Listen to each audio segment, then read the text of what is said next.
옆에 계신 분과 이렇게 한번 인사합시다. 임마누엘. 네, 주님 임하시는 줄 믿습니다. 오늘 우리 함께 받은 본문 말씀을 가지고 우리가 나타내야 할 삶이라는 제목으로 함께 하나님 말씀을 받도록 하겠습니다. 오늘 여러분과 말씀을 나눌 수 있게 되어서 정말 기쁩니다. 여러분도 기쁘십니까?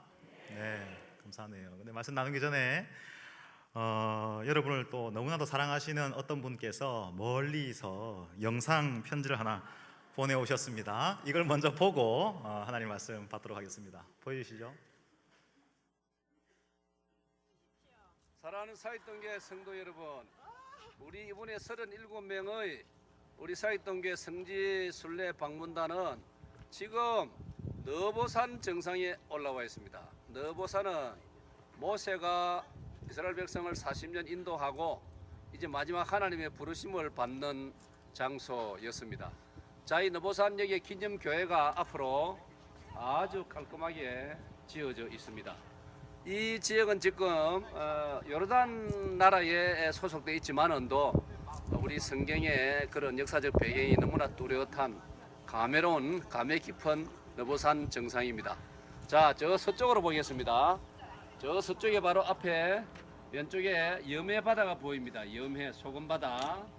그 염해바다에서 쭉 북쪽으로 요단강이 지금 펼쳐져 있습니다. 요단강을 북쪽으로 끝까지 가면은 갈릴리 호수가 있는데 우리가 며칠 후에 갈릴리 호수에 도착할 것입니다.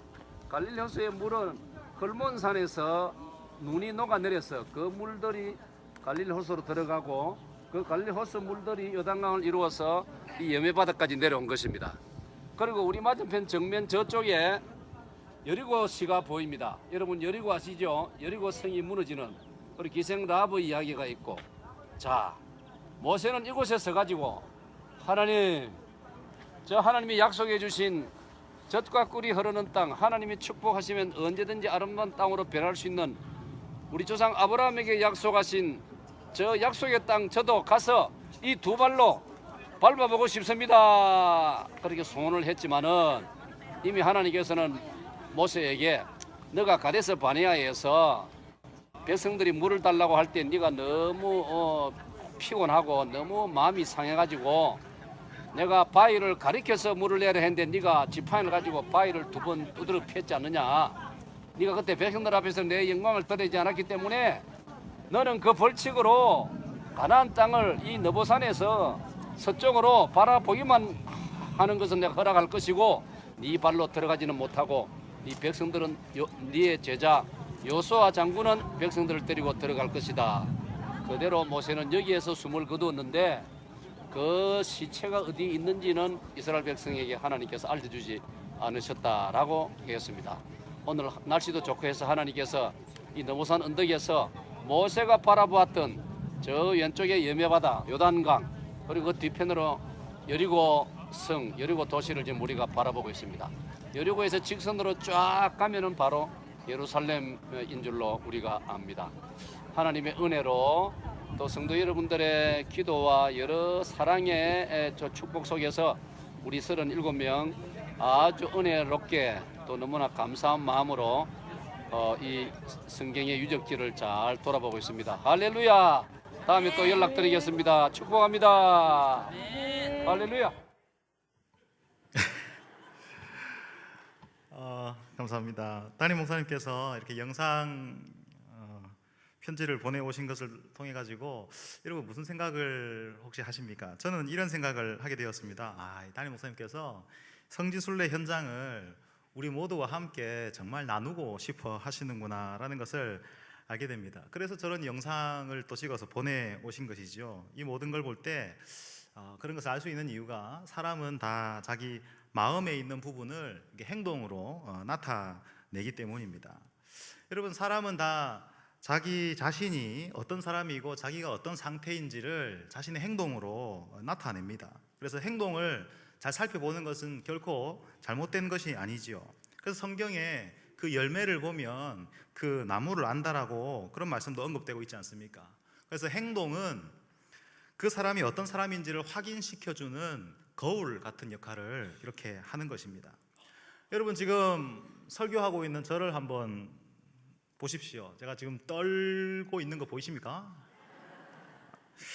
제가 3부 예배 때 설교하는 부분이 처음이라 지금 그렇습니다. 제가 생각해 보니까요, 제가 사익동교회 와서 한 6년 정도를 이렇게 베델만 계속했고, 그 다음 지금부터 한 2년 넘는 시간을 이렇게 그 일부 예배 사회 보면서 또 교육부서를 또 하고 있다 보니까 3부 예배 자체를 제가 드릴 기회가 별로 없었습니다. 그런데 이번에 담임 목사님께서 또 성지순례 가시고 또 장 목사님도 같이 가고 이래서 이제 제가 이렇게 3부 예배 때 말씀을 전하게 되었는데, 그러다 보니까 이제 떨립니다. 그래서 이게 다 이 드러나는 어떤 행동과 그 사람의 상태가 밀접하게 연관이 되어 있다라는 말을 지금 말씀드리는 것이죠. 여러분, 사람은 다 각기 나름대로 추구하는 행동이 다 있습니다. 그 행동들은 그 사람이 어떤 사람인지를 잘 나타내 줍니다. 그렇다면 여러분, 예수 믿는 사람들은 어떤 행동을 추구할 것 같습니까? 예수를 자신의 구주로 믿는 사람은 예수 믿지 않는 사람과 분명히 그 행동이 다른데요. 어떻게 다르겠습니까? 오늘 함께 보았던 본문 말씀을 다시 한번 기억해 볼 필요가 있습니다. 우리 갈라디아서 6장 9절 말씀을 봤는데 같이 한번 읽어보겠습니다. 시작. 우리가 선을 행하되 낙심하지 말지니 포기하지 아니하면 때가 이름에 거두리라. 아멘. 여러분, 이 말씀을 통하여서 예수 믿는 사람으로서 나타내야 할 삶이 어떤 삶인지를 우리가 오늘 정확하게 확인하면서 말씀대로 잘 살아가시는 우리 성도님들 되시기를 주님의 이름으로 축복합니다. 우리 옆에 계신 분과 이렇게 한번 축복해 봅시다. 우리가 나타내야 할 삶이 있습니다. 시작. 네. 우리가 나타내야 할 삶이 있는데요. 어떤 삶이겠습니까? 첫 번째로 우리는 선을 행하여야 합니다. 본문에서 제일 먼저 보았던 것처럼 우리가 선을 행하되 이렇게 말하고 있는데요. 이 말씀을 근거로 우리는 선을 행하여야 합니다. 그런데 어떤 선을 행해야 하겠습니까? 이런 질문을 해보면 곧장 이제 떠올리게 되는 부분들은 어떤 방법들을 떠올리죠. 휴지를 주어야 되나? 청소를 하면 되나? 이런 구체적인 방법에 대하여서 생각하면서 그게 선이다 이렇게 생각하기가 쉬운데, 우리는 우선 그렇게 접근을 할 것이 아니고 우리가 나타내야 할 선의 근본적인 성격과 그 개념을 이해해 보아야 하는 것입니다. 우리가 선으로 알아야 할 행동들은 주로 어떤 부분들이겠습니까? 우리는 이 부분들을 확인하기 위해서 예수님의 모습을 생각해 볼 필요가 있습니다. 요한복음 13장을 보시면 예수님께서 제자들의 발을 씻겨주신 장면이 나타나고 있습니다. 근데 예수님께서는 제자들의 발을 씻기고 나서 그 제자들에게 요한복음 13장 15절 말씀을 전하셨습니다. 내가 너희에게 행한 것 같이 너희도 행하게 하려 하여 본을 보였노라. 여러분, 본을 보이셨다라는 이 말을 잘 생각해 보십시오. 여러분, 본을 보이셨다라는 말은 이것이 선한 것이라는 말이겠습니까? 아니면 추하고 악하고 그런 것이란 말이겠습니까? 어떤 것이겠습니까? 선한 것이죠. 선한 것이니까 본을 보이신 것입니다. 그렇다면 요한복음 13장의 이 내용과 오늘 우리가 본문으로 읽었던 우리가 선을 행해야 한다라는 이 말씀을 연결시켜서 우리가 어떻게 해야 할지를 생각해 볼 수가 있습니다. 예수님께서 제자들의 발을 씻겨주시면서 이것을 본받으라고 하셨으니까 이 모습 안에는 선의 참된 모습이 여기에 담겨져 있는 것입니다. 우리가 어떻게 하는 것이 예수님을 본받아서 선을 이렇게 행하는 것일까? 다른 사람 발만 씻겨주면 우리가 행할 선을 다 행한 것인가? 뭔가 더 중요한 것이 이 안에 포함되어져 있다라는 것을 우리가 기억하고 우리는 오늘 이 본문을 조금 이 내용을 잘 생각해 볼 필요가 있습니다. 예수님께서 제자들의 발을 씻겨 주셨는데, 여러분, 발은 요즘도 그렇지만 그 당시에는 정말 발은 가장 더러운 부분이었습니다. 예수님께서는 가장 더러운 부분을 깨끗하게 해 주신 것입니다. 그런데 그렇게 하실 때 발을 씻기기 위해서 예수님께서는 무릎을 꿇으셨습니다. 여러분, 무릎을 꿇었다라는 말은 자신을 낮췄다라는 말입니다. 예수님께서는 그 자세를 낮추셨을 뿐만 아니라 종들이 하던 행동을 본인이 직접 하심으로 자신의 그 존재 자체에 대하여서 낮추신 것입니다. 그러면서 이것을 본받으라, 그렇게 말씀을 하셨습니다. 그래서 우리는 자신을 낮추시면서 본을 보이신 예수님의 모습을 통하여서 우리가 행해야 할 선의 근본적인 성격을 이해할 수 있게 됩니다. 여러분, 가장 더러운 발을 씻어주시기 위해서 자신을 낮추신 그 예수님의 모습에서 가장 더러운 죄를 해결하시기 위하여서 하나님의 아들의 그 귀한 신분에서 인간으로 낮아지신, 성육신하신 예수님의 모습을 보게 되는 것입니다. 예수님께서는 우리와 비교할 수 없이 위대하신 분이셨는데 우리를 깨끗하게 해주시려고 우리와 똑같은 모습으로 낮아지셨습니다. 우리는 예수님께서 행하신 그 낮아지심 그 자체가 곧 최고의 선인 줄 알아야 하는 것입니다. 우리는 선을 행해야 할 사람들인데요, 선이 무엇입니까? 그저 발만 씻어준다고 선의 전부를 다 했다고 생각할 것이 아니라 예수님께서 성육신 하신 것, 그러니까 낮아지시고 같아지신 것이 선인 줄로 알아야 하는 것입니다. 그러므로 우리가 나타내야 할 삶은 어떤 삶이냐 하면 성육신하신 예수님을 본받아서 우리도 낮아지고 같아지려고 해야 한다라는 것이지요. 어느 방향으로 낮아져야 하겠습니까? 우리 주변에 있는 사람들 중에 문제를 가지고 있는 사람, 어려움에 처한 사람, 그런 사람들의 그 상황으로 우리가 낮아지고 그들과 같아지려고 할 때 그 방향이 우리가 낮아져야 할 방향이 되는 것입니다. 이것이 성육신의 정신을 이어받아 예수님을 본받는 삶을 사는 것으로서 우리가 나타내야 할 삶이고 우리가 행해야 할 선인 것입니다. 예수님께서 낮아지신 결과 놀라운 일이 일어났다라는 것을 우리는 다 알고 있습니다. 바로 우리가 구원받게 되었습니다. 그 예수님께서 낮아지시니까 그런 일이 일어났다라고 생각을 하고 나서, 근데 거기서 그칠 것이 아니라 그 모습을 본받아서 사람도 낮아지면, 사람도 자신을 낮춰서 누군가와 같아지면 그 자리에 놀라운 일이 일어난다라는 사실을 우리는 기억해야 합니다. 여러분, 사람도요 낮아지면 놀라운 일이 일어납니다. 미국의 유명한 프로야구 선수 중에 마이크 아빌스라는 선수가 있었습니다. 최고의 인기 스타 중에 한 명이었습니다. 그런데 어느 날 그 선수가 자기 딸이 백혈병에 걸렸다라는 소식을 듣게 됩니다. 사랑하는 딸이 백혈병에 걸렸다는 이야기를 들으니까 경기에 집중을 하지 못하게 되면서 이 선수는 큰 슬럼프에 빠지게 되었습니다. 근데 어느 날 이 선수가 딸을 위해서 내가 무엇을 할 수 있을까 고민을 하다가 한 가지 행동을 하기로 결심을 합니다. 딸이 항암 치료를 이렇게 받으면서 머리가 다 빠진 것을 이렇게 마음에 이렇게 두면서 딸을 응원하고자 하는 마음으로 자신도 딸과 같이 머리를 밀었습니다. 그러니까 같아진 것이죠. 낮아진 것이고, 그러자 딸로부터 아빠 멋있어, 그런 이야기를 들었습니다. 그러니까 딸아이가 감동을 받은 것입니다. 그러자 이 소식을 듣고 그 선수와 같은 팀 모든 동료 선수들이 다 자기 머리를 밀었어요. 뿐만 아니라 코치, 감독, 심지어는 구단주까지 다 머리를 밀었습니다. 그 딸아이를 위한, 그 머리를 다 밀고 그 딸아이를 응원하기 위한 경기를 펼친 것입니다.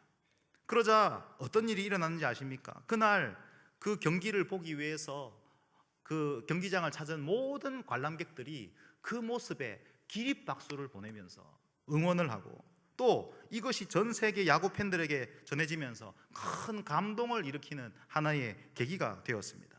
여러분, 자신을 낮추어서 누군가와 같아지기 위한 노력을 할 때 이처럼 사람들이 감동하는 일이 일어나는 것입니다. 여러분, 또 다른 이야기도 있습니다. 캐나다의 어느 동네 놀이터에서 아이들이 농구를 하고 있었습니다. 그런데 그 농구공이 하다 보니까 이 놀이터를 벗어나서 어떤 집 앞으로 이렇게 굴러가게 되었습니다. 그래 한 아이가 그 농구공 주우러 그 집 앞으로 갔는데 거기서 그 집 안에 살고 있던 어떤 친구와 눈이 마주치게 되었습니다. 근데 그 집 안에 있는 친구는 다리를 다쳤는지 휠체어를 타고 있었습니다. 이 두 사람, 공을 주우러 간 사지 멀쩡한 친구, 또 다리를 다쳤는지 휠체어를 타고 집 안에 앉아있는 그 두 친구가 짧게 눈인사를 마주치고 나서 이 공 주우러 간 친구는 다시 놀이터로 돌아왔고 그 휠체어 탄 친구는 다시 평소대로 그 놀이터 자기 집에 있었습니다. 그런데 다음 날 휠체어 탄 친구가 자기 집 문 앞에 농구공 하나가 딱 놓여져 있는 것을 보게 됩니다. 기다려도 공 주우러 아무도 안 오는 겁니다. 그러자 이 친구는 내가 이 공을 갖다 줘야 되겠다 이 생각을 하고 그 공을 자기 무릎 위에 올려놓고 휠체어를 밀어서 농구장이 있는 놀이터로 갔습니다. 그런데 가서 놀라운 광경을 보게 되었습니다. 무슨 광경이냐니까 그 농구를 하는 모든 친구들이 멀쩡하게 농구를 하는 게 아니고 다 엉덩이에 발통 달린 무슨 박스 같은 거를 다 묶어가지고 다 땅바닥에 이렇게 휠체어 탄 사람 비슷한 모습으로 그 상태로 농구를 하고 있었던 것입니다. 그러니까 이 친구 오라고, 이 휠체어 탄 이 친구 오라고, 너와 같은 모습으로 우리가 농구하겠노라고 그렇게 미리 이렇게 다 준비를 해놓고 기다리고 있었던 것입니다. 이 모습을 보고 이 친구가 오래도록 집안에만 있던 친구가 이제 집 밖으로 나와서 이 친구들과 함께 마음을 열고 친구가 되면서 함께 생활하는 그런 이야기가 있습니다. 여러분, 누군가와 같아지려고 하니까 놀라운 일이 일어나는데 바로 마음에 감동을 받는 일들이 일어나는 것입니다. 여러분, 자신을 낮춰서 어려움에 처한 어떤 사람들과 같아졌을 때 그 자리에서 놀라운 일이 일어납니다. 어떤 일이 일어납니까? 마음에 감동이 있게 되는 것입니다. 여러분, 마음에 감동이 있게 되는 것을 절대 여러분 쉽게 여기시면 안 됩니다. 성경을 잘 살펴보면 정말 중요한 일이 일어날 때 가장 먼저 마음에 감동이 되는 일이 일어나는 것을 성경은 우리에게 보여주고 있습니다. 여러분, 남유다가 망하고 바벨론의 포로로 잡혀갔다가 이제 시간이 흘러서 때가 차자 하나님께서는 다시 이렇게 돌아오도록 하려고 하셨습니다. 근데 이 일은 정말 중요한 일인데요. 그런데 그때 가장 먼저 이루어진 일이 무엇인지를 역대하 36장 22절에서는 이렇게 기록하고 있습니다. 같이 한번 읽어봅시다. 시작. 바사의 고레스 왕 원년에 여호와께서 바사의 고레스 왕의 마음을 감동시키심에 그가 온 나라에 공포도 하고 조서도 내려 이르되, 하나님께서 놀라운 일을 이제 일으키시려고 누군가를 사용하실 때 가장 먼저는요 그 사람의 마음을 감동시키시는 일을 이루신 것입니다. 그래서 마음이 감동되는 것은 정말 중요한 일인 것을 우리가 기억해야 하는 것이죠. 그런데 참 재미있는 사실이 무엇이냐 하면 이 마음과 이 감동이라는 이 말이 함께 사용되는 이 표현들은 주로 구약 성경에서만 발견이 되고 신약에서는 함께 사용되는 부분이 잘 나타나지 않습니다. 대신 신약 성경에서는 어떤 표현들이 나타나느냐 하면 마음이 열렸다라는 표현들이 많이 발견됩니다. 누가복음 24장 44절 45절을 보면 이렇게 말합니다. 또 이르시되 내가 너희와 함께 있을 때에 너희에게 말한 바 곧 모세의 율법과 선지자의 글과 시편에 나를 가리켜 기록된 모든 것이 이루어져야 하리라 한 말이 이것이라 하시고 이에 그들의 마음을 열어 성경을 깨닫게 하시고 이렇게 말하고 있습니다. 예수님께서 십자가에 달려 죽으시고 부활하신 후 이제 승천하심으로 모든 구원 사역을 마무리하실 때에 제자들에게 성경을 깨닫게 하셨는데 이때 마음을 열어 성경을 깨닫게 하셨습니다. 그래서 여러분, 마음이 열리는 것은 매우 중요합니다. 마음이 열리는 것의 중요함은 사도행전 16장 14절에서도 확인됩니다. 같이 봅시다. 시작. 두아디라 시에 있는 자색 옷감 장사로서 하나님을 섬기는 루디아라 하는 한 여자가 말을 듣고 있을 때 주께서 그 마음을 열어 바울의 말을 따르게 하신지라. 아멘. 여러분, 예수님 이후에 신약 시대에 이 구원 역사가 계속 진행되는 동안에 복음을 받아들인 사람들에게는 어떤 일이 일어났느냐 하면 주님께서 그 마음을 열어 말씀을 따르게 하시는 일들이 일어난 것을 우리가 확인하게 되는 것입니다. 여러분, 지금까지 드린 말씀을 조금 정리를 조금 해보십시다. 마음이 감동을 받으면서 마음이 열리는 것이 매우 중요한 사실이라는 것을 우리가 확인하게 되었는데, 마음에 감동을 받아서 마음이 열리기 위해서는 누군가를 향하여서 자신을 낮추고 같아지려고 하는 그런 일이 있어야 하는 것입니다. 그런데 자신을 낮추고 누군가와 같아지려고 하는 것을 뭐라고 말할 수 있느냐 하면 선이라고 그것을 말할 수 있는 것입니다. 그러므로 우리가 선을 행해야 한다라는 말은 무슨 말이냐? 우리가 낮아지고 같아지려고 해야 한다라는 말인 것입니다. 주님께서는 우리 예수 믿는 사람들에게 선을 행하라고 분명하게 말씀을 하셨는데, 이 말은 다시 말해본다면 낮아져서 같아져라, 이렇게 말씀을 하신 것입니다. 왜 이렇게 말씀을 하셨을까요? 우리가 그렇게 하면, 성도가 그렇게 살면, 교회가 그렇게 하면 그 결과 누군가의 마음에 감동이 있게 되고, 그러면서 마음이 열려서 복음을 받아들일 수 있는 그런 상황에 이르게 되기 때문에 이렇게 말씀을 하신 것입니다. 그래서 선을 행하라는 이 말씀은 전도를 염두에 둔 말씀이 되는 것이죠. 성경에서는 전도를 가리켜 미련한 것이라고 분명하게 말하고 있습니다. 고린도전서 1장 21절을 보면 하나님의 지혜에 있어서는 이 세상이 자기 지혜로 하나님을 알지 못하므로 하나님께서 전도에 미련한 것으로 믿는 자들을 구원하시기를 기뻐하셨도다, 이렇게 말합니다. 여러분, 이 말씀에서 확인하게 되는 것처럼 전도는 미련한 것입니다. 그런데 우리가 기억해야 할 것은 이 방법 외에는 사람을 구원할 방법이 없습니다.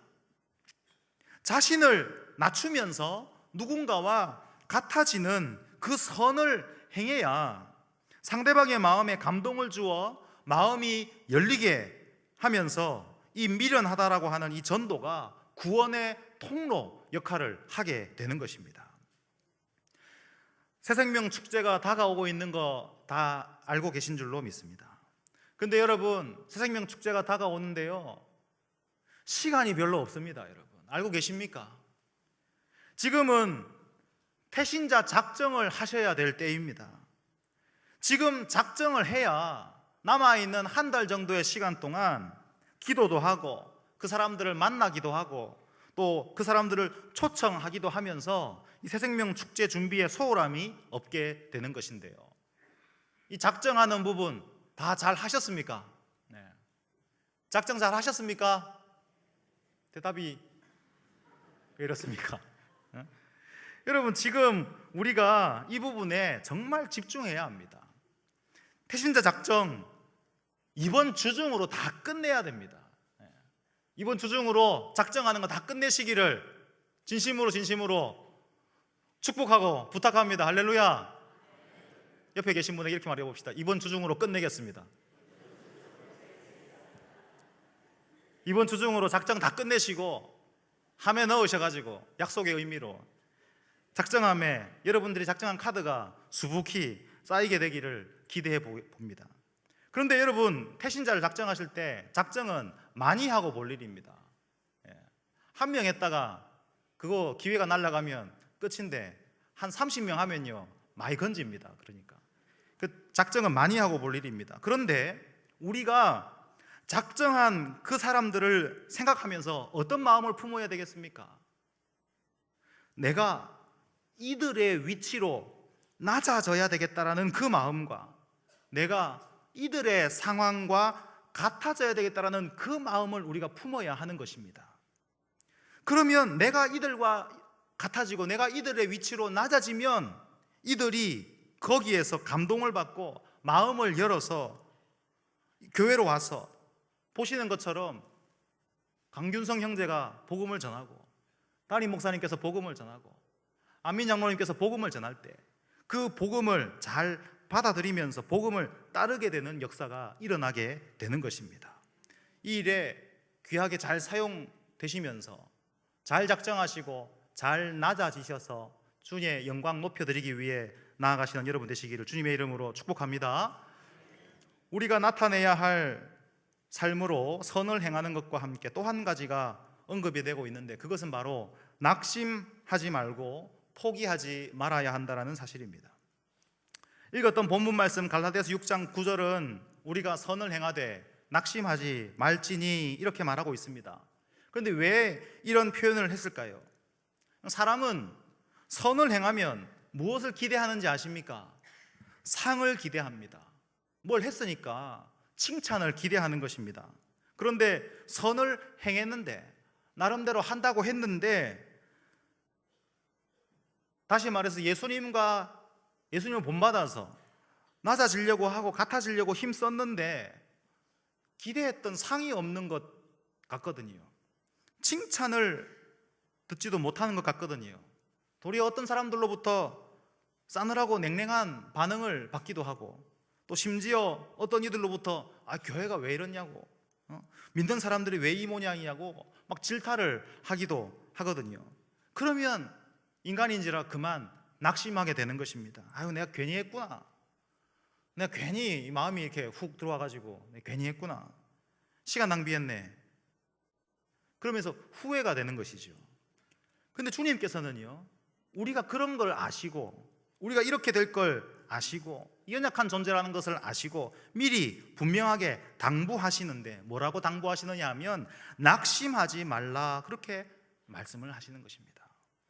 낙심하지 말고 계속 선을 행하라, 낮아지는 선을 행하라는 말씀입니다. 자신을 낮추고 누군가와 같아져서 그들로 마음의 감동을 받아 마음을 열어 복음을 받아들이도록 하는 이 선을 행하는데 뜻대로 안 된다고 낙심하지 말라고 말씀을 하시는 것입니다. 그러면서 우리에게 당부해 주시는 말씀이 포기하지 아니하면 때가 이름에 거두리라, 이렇게 말씀을 해 주신 것이죠. 여러분, 우리를 낮추어서 누군가와 같아지려고 하는 그 선을 행함에 있어 가지고 낙심하지 말고 포기하지 않으면 때가 이르게 되고요, 또 열매를 거두게 되는 것입니다. 그렇다면 여러분, 반대로 한번 생각해 보십시오. 열매를 거두지 못한 경우는 그러면 어떤 경우이겠습니까? 열매를 거두지 못한 경우는 그러면 어떤 이유 때문에 열매를 거두지 못했을까요? 말씀을 다시 기억해 본다면, 낙심해 가지고 미리 포기한 경우에 열매가 없겠고요, 그죠? 또는 때가 되지 않았기 때문에 열매가 없는 것입니다. 그러므로 우리는 우리를 낮추어서 누군가와 같아지려고 하는 그 선을 행하는 일을 계속하는 것, 이것이 얼마나 중요한 일인지를 우리 다시 한번 깨닫고 이 일 계속하기를 다짐하고 나가야 하는 것입니다. 그런데 여러분, 이 일이 쉽지가 않습니다. 나 자신을 낮추는 것 쉽지가 않습니다. 뿐만 아니라 누군가와 같은 상황에 내가 자꾸 머무는 것도 쉽지가 않습니다. 우리는 본질상 죄인이기 때문이고, 우리가 발 디디고 살고 있는 이 세상은요, 근원적으로 죄가 가득한 세상이기 때문에 이게 쉽지 않은 것입니다. 죄 많은 인간의 본성은요, 자꾸 자기를 높이려고 합니다. 요즘 사람들은요, 자신을 높이려고 하고 높은 곳을 차지하기 위해 가지고 모든 열심과 에너지를 다 쓰고 있는 이러한 시대입니다. 그런데 이런 모습에 대하여서 예수님께서 뭐라고 말씀하시는지 아십니까? 여러분, 높아지려고 하는 인간의 모습은 오늘날뿐만 아니라 옛날에도 있었습니다. 예수님 당시에 사람들은요, 자신을 조금이라도 더 높은 사람으로 드러내기 위해서 많은 노력을 했었습니다. 심지어 제자들 사이에서도 누가 더 크냐, 이 주제로 다툼이 있기도 했습니다. 그런데 이에 대한 예수님의 뜻은 분명합니다.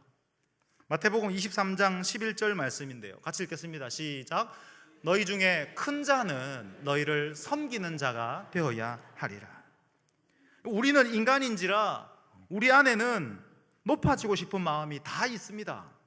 그런데 높아지고 싶은 그 마음을 우리는 정말 딱 붙잡을 필요가 있는 것입니다. 이걸 딱 붙잡아 가지고 예수님께서 큰 자는 섬기는 자가 되어야 된다라고 말씀을 하셨으니까 나의 그 마음을 딱 붙들어 가지고 밑으로 확 끌고 내려가셔야 되는 것입니다. 주님께서 큰 자는 섬기는 자가 되어야 된다, 낮아져야 된다 이렇게 말씀하셨으니까 너는, 그러니까 나는 낮아져야 돼, 이래 자신을 낮추시는 의지가 우리에게 있어야 하는 것입니다. 내가 구원자로 믿는 예수님께서 그렇게 말씀하셨으니까 그렇게 하리라, 그렇게 결단을 하며 나가야 하는 것입니다.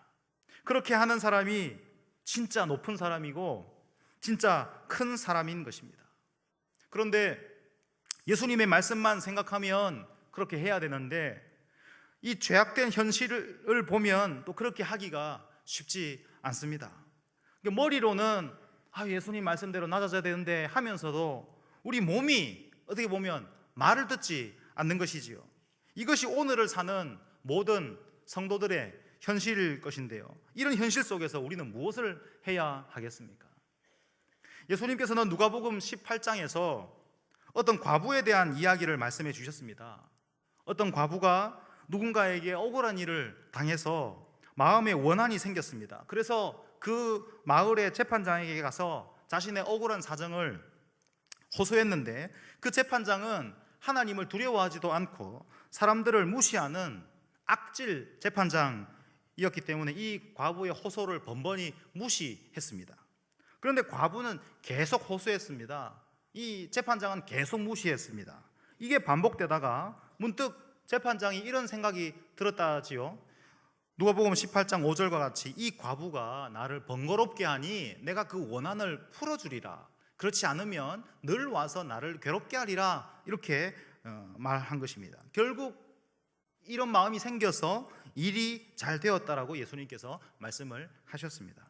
그런데 예수님께서 이 비유의 말씀을 말씀하신 목적이 무엇이겠습니까? 떼쓰면 된다, 이걸 말씀하시려고 이렇게 말씀을 하셨겠습니까? 그 비유를 시작하실 때 제일 처음에 그 비유의 목적을 말씀해 놓으셨습니다. 누가복음 18장 1절인데요, 같이 읽겠습니다. 시작. 예수께서 그들에게 항상 기도하고 낙심하지 말아야 할 것을 비유로 말씀하여. 그러니까 항상 기도하고 낙심하지 말라는 뜻에서 이 비유를 말씀하신 것입니다.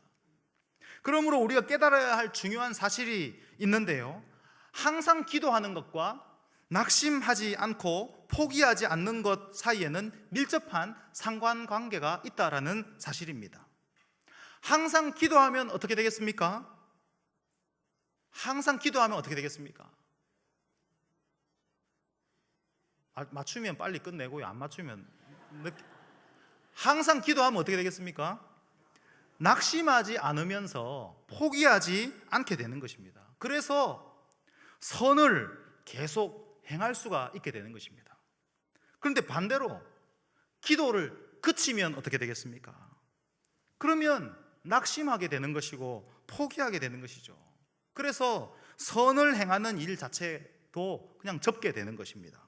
그러므로 우리가 기도할 때 하나님께서 우리의 기도를 들으신다, 그리고 우리의 기도를 들으시고 우리에게 힘을 주시는 줄로 우리가 믿고 항상 기도하여서 그 힘으로 우리가 행해야 할 선을 잘 행하며 나아가야 하는 것입니다. 항상 기도하시고 그 힘으로 우리가 나타내야 할 선을 행하는 삶을 잘 살아가시는 여러분 되시기를, 잘 낮아지시고 잘 같아지시는 여러분 되시기를 주님의 이름으로 축복합니다. 제가 현재 맡은 사역 중에 초등 3부, 초등학교 5, 6학년 사역이 있습니다.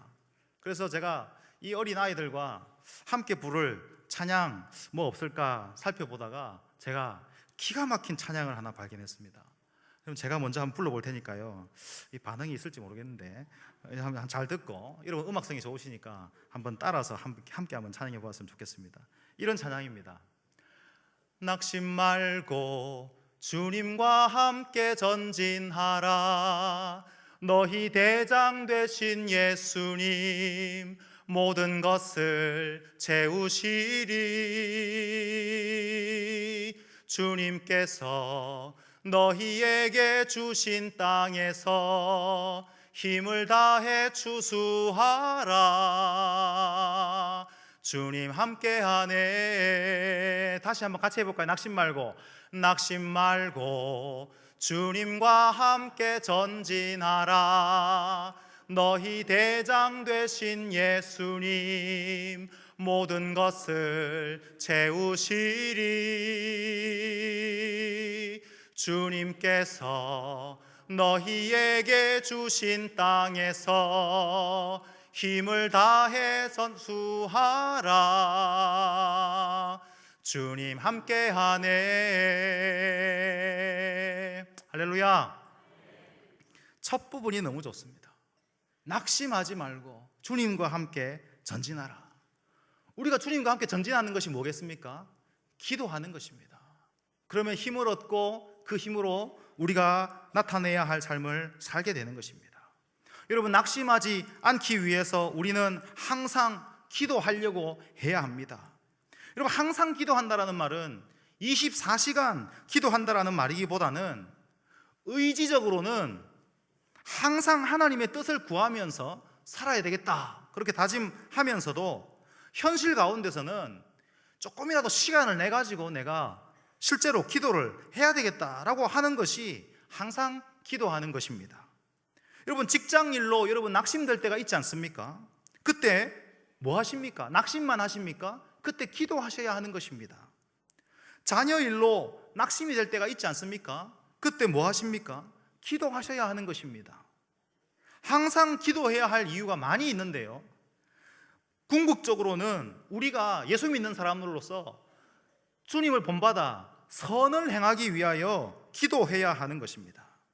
다시 말해서 자신을 낮추어서 누군가와 같아지기 위해서, 여기에는 정말 큰 힘이 필요하기 때문에 이 힘을 얻기 위해서 항상 기도해야 하는 것입니다. 그래야 주께로부터 힘을 얻어 우리가 낙심하지 않고 포기하지 않고 계속 이 삶을 나타내는 삶을 살아갈 수 있게 되기 때문입니다. 여러분, 우리는 낙심하지 말고 포기하지 말고 선을 행하기 위하여 기도해야 할 사람들입니다. 할렐루야. 근데 여러분, 새벽에 뭐 하십니까? 항상 기도해야 될 사람들인데 여러분, 새벽에 뭐 하십니까? 일하다가 여유가 생기면 뭐 하십니까? 여러분, 퇴근하여 씻고 잠들기 전에 여러분 뭐 하십니까? 우리는 기도하여 힘을 얻고 그 힘으로 믿는 자로서 나타내야 할 선을 나타내는 그런 삶을 살아야 되는데, 과연 기도하여 힘을 얻어서 그렇게 하고 계십니까? 우리가 기도하면 주님께서는 우리와 함께 하시면서 우리에게 힘을 주시는 줄 믿으시길 주의 이름으로 축복합니다. 그 힘으로 어려움을 이겨내고 또 어려움을 버텨내고 그러면서 선을 행하며 나아가게 되는 것입니다. 항상 기도하여 큰 힘을 얻고 그 힘으로 낮아지고 또 누군가와 같아져서 또 선을 행하여 열매를 거두게 되는 여러분 되시기를 주님의 이름으로 축복합니다. 말씀을 맺어야 되겠습니다. 그래야 좋지 않겠습니까? 근데 우리나라 사람들 해외여행 가는 거 참 좋아하는 것 같아요. 특히 유럽 여행 가는 거 참 좋아하는 것 같습니다. 가서 보면 옛날의 모습들을 보게 되면서 참 많이 감탄을 하시는 경우를 많이 보게 됩니다. 옛날 모습, 옛날 건축의 모습 보면서 야, 멋있다 막 그러시는 것 같더라고요. 영국의 택시는요, 아주 옛날의 모습을 지금도 유지하면서 운행되고 있습니다. 건축물도 어지간하면 옛 모습을 그대로 유지하려고 힘쓴다고 합니다. 그 나라 사람들은 가급적 옛 모습을 잃어버리지 않으려고 열심히 노력을 하고 있고 우리는 그 모습을 보고 감탄을 하고 있는 것입니다. 여러분, 옛 모습 중에 가치 있는 모습은 정말 잘 유지를 해야 합니다. 이런 측면에서 우리나라는 조금 아쉬움이 많습니다. 우리는 기회만 있으면 때려 부수고 새로운 걸로 이렇게 짓는데 옛 모습을 고수하는 일은 별로 없죠. 아쉽지만 그건 그렇다 치고요. 집이야 그렇다 치고 새 집을 짓는 거야 그렇다 치고 새 옷을 사 입는 거 그렇다 치고 새 차를 최신 유행의 새 차를 사는 건 그렇다 치고 다 그렇다 칩시다. 하지만 우리가 정말 귀하게 여기면서 지켜나가야 할 그 믿는 자로서의 가치로움이 하나 있습니다. 옛부터 전해져 온 중요한 가치가 하나 있는데 이것은 지켜나가야 합니다. 그것이 무엇이겠습니까? 예수 믿는 사람이기에 선을 행해야 한다라는 이 사실입니다.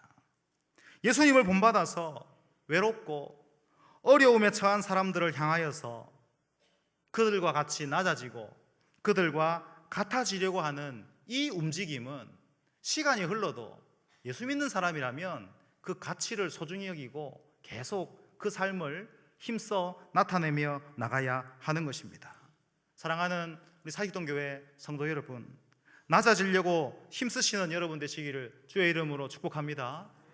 누군가와 같아지기 위해서, 낮아 있는 그들과 같아지기 위해서 힘쓰시는 여러분 되시기를 바랍니다. 그것이 예수를 구주로 믿는 자가 살아가면서 나타내야 할 중요한 삶이고 그 삶을 통해 복음의 역사가 일어나는 것입니다.